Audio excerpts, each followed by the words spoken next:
আচ্ছা বন্ধুরা, কে কে সরস্বতী পূজা ঘুরতে গিয়েছিলে? আমি কিন্তু গিয়েছি। দেখো, আমি গিয়েছি বলেই আজকে তোমাদের সাথে শেয়ারও করতে পারছি। এই যে দেখো, আমাদের এখানে মধ্যবাজারের সরস্বতী মা খুব সুন্দর হয়েছে, আর মূর্তিটা খুব বড় হয়েছে, আর মায়ের মুখটা দেখলে তো দেখতেই থাকবে। এত কিউট আর এত সুন্দর হয়েছিল, সত্যি অসাধারণ হয়েছে। আর সরস্বতী পুজোতে যে এত ভিড় হবে, সত্যি বলছি আমি ভাবতেও পারিনি।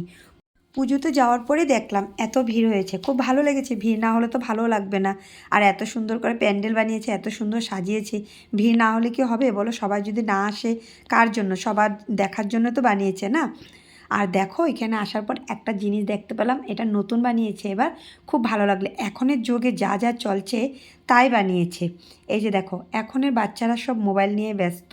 এখনের বাচ্চারা কেন, এখনের বড়রাও মোবাইল, ল্যাপটপ এগুলি নিয়ে ব্যস্ত থাকে। তো ওটারই কিছু একটা বানিয়েছে।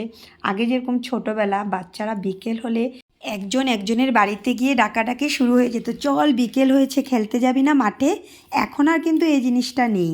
এখন যে যার যার ঘরে মোবাইল নিয়ে ব্যস্ত, কখন মোবাইলে গেম খেলবে বা মোবাইলে কার্টুন দেখবে এগুলো নিয়ে ব্যস্ত। আমরাও তো এগুলো নিয়ে ব্যস্ত না। এখন এই যোগটা হয়েছে এরকম। আমরা কিন্তু আমাদের বাচ্চাদেরকে খারাপ করছি, বাচ্চাদের সামনে মোবাইল দেখে বাচ্চাদেরও অভ্যাস হয়ে যাচ্ছে। এখনের বাচ্চারা কিন্তু আজাদ না, এখনের বাচ্চারা পুরো বাধা পড়ে গেল এক মোবাইলের জন্য। আর এদিকে দেখো, রাবণের মাথা 10 মাথা চলে গেল, আর 10টা অ্যাপ চলে আসলো মাথার মধ্যে। কি কীরকম যোগ চলে আসলো দেখো, কি বলবো বন্ধুরা। আর এখানে দেখো, পাখি কিন্তু আজাদ হয়ে আছে, কিন্তু এই যে বললাম একটু আগে, বাচ্চারা বন্দি হয়ে গেল, মানুষ ঘরে বন্দি হয়ে গেল মোবাইলের মধ্যে। আর পাখি এখন আজাদ আছে, কিন্তু মানুষ বন্দি হয়ে গেল।